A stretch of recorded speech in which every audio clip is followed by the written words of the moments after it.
اعوذ باللہ من الشیطان الرجیم بسم اللہ الرحمن الرحیم۔ عزیز طلباء، آج ہم سورۃ الانفال کا رکوع نمبر 9 جس کی آیات ہیں 65 تا 69 65 to 69 پڑھنے لگے ہیں، اور ایک تو یہ دیکھیں گے کہ اس میں کون کون سے احکامات آئے ہیں، اور اس کے ساتھ ہی ہم اس کے بنیادی ترجمہ کرنے کے طریقے، جیسے کہ میں پہلے بتا چکا ہوں، مختلف رنگوں کا استعمال ہے، وہ سیکھیں گے۔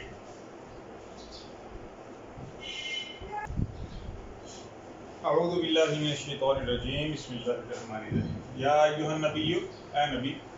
اب چونکہ نبی کا لفظ ناؤن ہے اس لیے وہ کالے رنگ میں ہے، جبکہ کسی کو پکارنے کے لیے ہم چونکہ اس کا پروناؤن استعمال کرتے ہیں، اے انسان، اے نبی، تو اس کے لیے گرین کلر ہے۔ ہم جانتے ہیں پروناؤن جتنے ہیں، منکم تم، تمہارا، اللہ زینہ وہ لوگ، تو یہ ایسے تمام الفاظ جو پروناؤن ہیں اس کو ہم نے گرین کلر میں دکھایا ہوا ہے، اور جو ہمارے ناؤنز ہیں وہ بلیک کلر میں ہیں، النبی، مؤمنین، القتال جنگ۔ اسی طرح اور الفاظ ہیں، الفن ہزار، میاتن سو، کفروا جنہوں نے کفر کیا، یفقہون جو سمجھ نہیں رکھتے، عقل ہے زندگی گزارتے ہیں اس کا صحیح استعمال نہیں کرتے، اسے کہتے ہیں لا یفقہون۔ اب ہم شروع سے پڑھتے ہیں۔ یا ایھا النبی، اے نبی، حرض المؤمنین، ایمان والوں کو ترغیب دلاؤ، اس بات کی ترغیب، علی القتال، میدان جنگ میں جانے کے لیے، ان کو جہاد کی ترغیب دو کہ اگر یہ جہاد کریں گے تو ان کو کتنا فائدہ ہونے والا ہے۔ ان یکم، اگر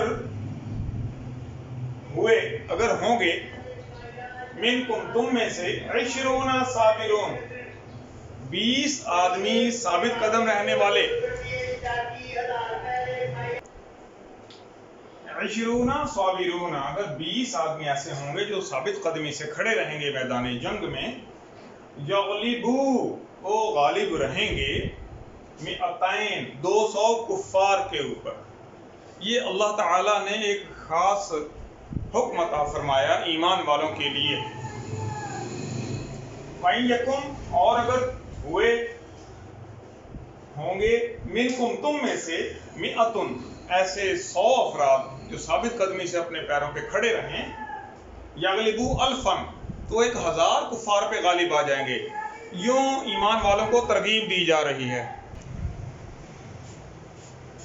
وَإِن یکم منکم مئتن، اور اگر 100 ہوں گے ثابت قدم رہنے والے، یغلبو الفن، 1000 کفار پر غالب آئیں گے، من الذین کفروا، وہ جو کوئی کافر ہیں ان میں سے 1000 کفار پر غالب آئیں گے ایمان والے۔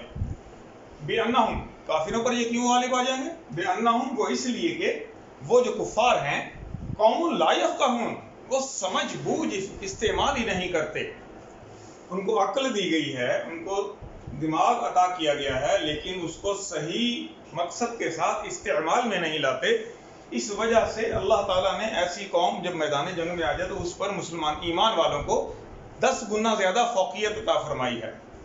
آگے دیکھیے، اور آنا، لیکن اب ایسا ہوا ہے، خفف اللہ عنکم، تم سے بوجھ ہلکا کر دیا اللہ تعالیٰ نے، کیونکہ ایمان والوں نے بھی مال غنیمت کا لالچ پیدا کر لیا، تو اس لالچ کی وجہ سے اللہ نے اس کی کمی کر دی۔ وعلم ان فیکم ضعفا، اور جان لیا اس بات کو کہ تمہارے اندر کمزوری آ گئی ہے، ایمان میں وہ طاقت، وہ قوت موجود نہیں، کمزوری ہے، دولت کا، پیسے کا لالچ بڑھ گیا ہے۔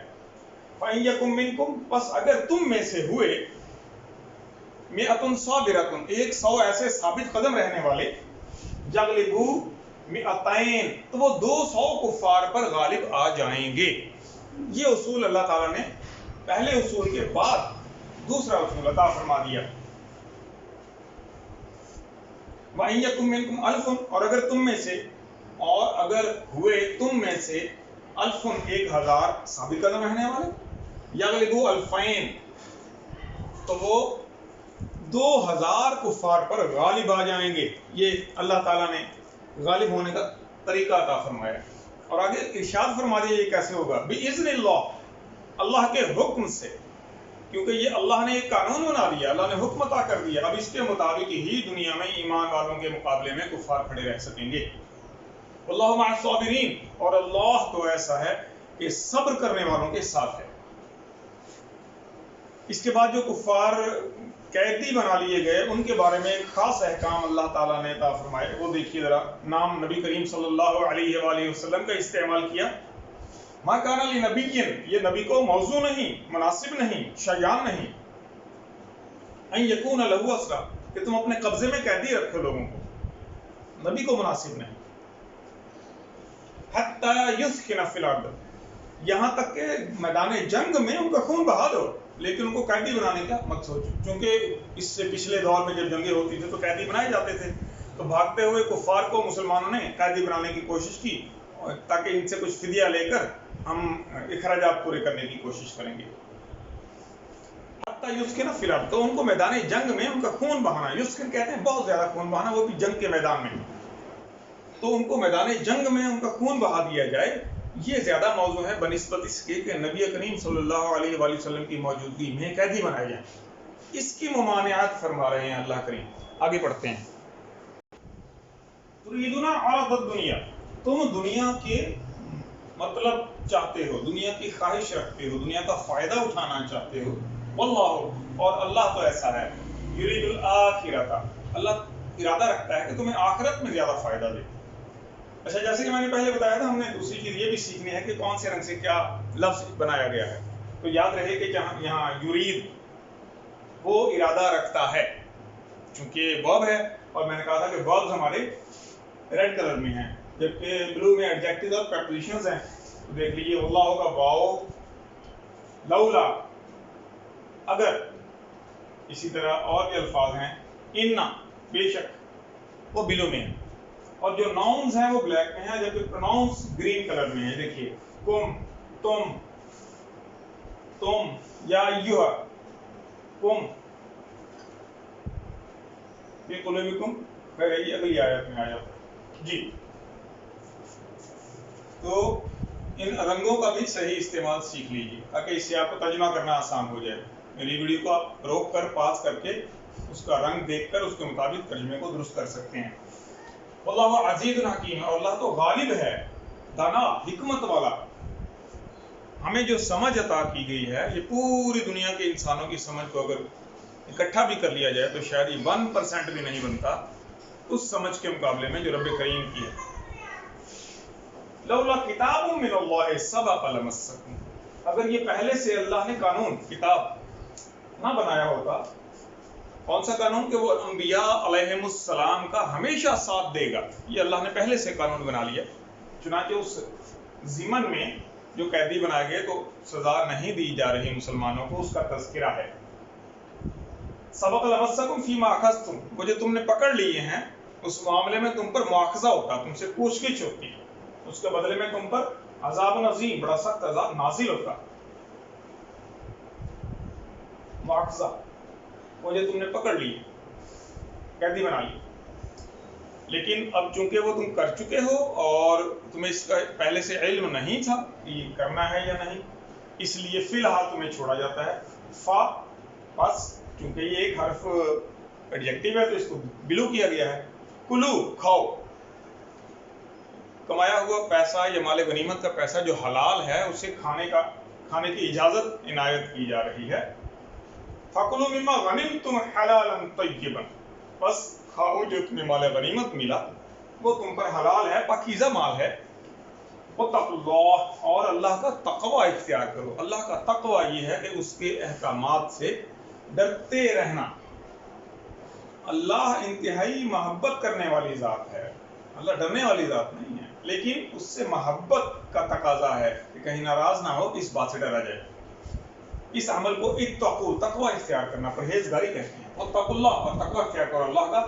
ان اللہ غفور الرحیم، بے شک اللہ کریم بہت بخشش کرنے والا اور رحمت کرنے والا ہے۔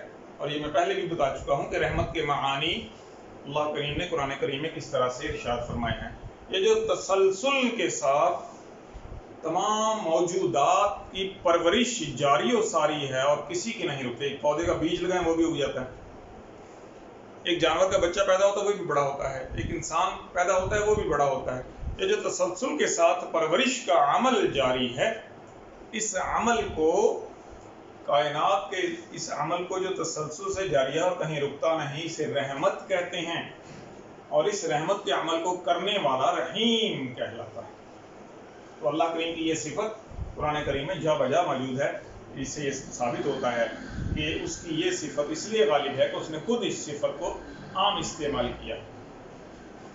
یہ ہمارے رکوع نمبر 9 کی تمام آیات ہو چکی ہیں۔ رکوع نمبر 10 کی اگلی آیت شروع ہو رہی ہے اور وہ ابھی مکمل آگے پڑھتے ہیں، اس کے بعد تو اس کے ساتھ ہی اسے مکمل کریں گے۔ اس کی مشق، اس کے الفاظ کے معانی، تمارین، تراکیب اور تمام جو مرکبات ہیں تراکیب، ان کو لکھ کر مشق کر لیجئے تاکہ جب ایگزام ہو، کیونکہ ایگزام تو ہونے ہیں، یہ ذہن سے نکال دیجیے کہ ایگزام نہیں ہوں گے کیونکہ یہ ری پلان کیا جا رہا ہے۔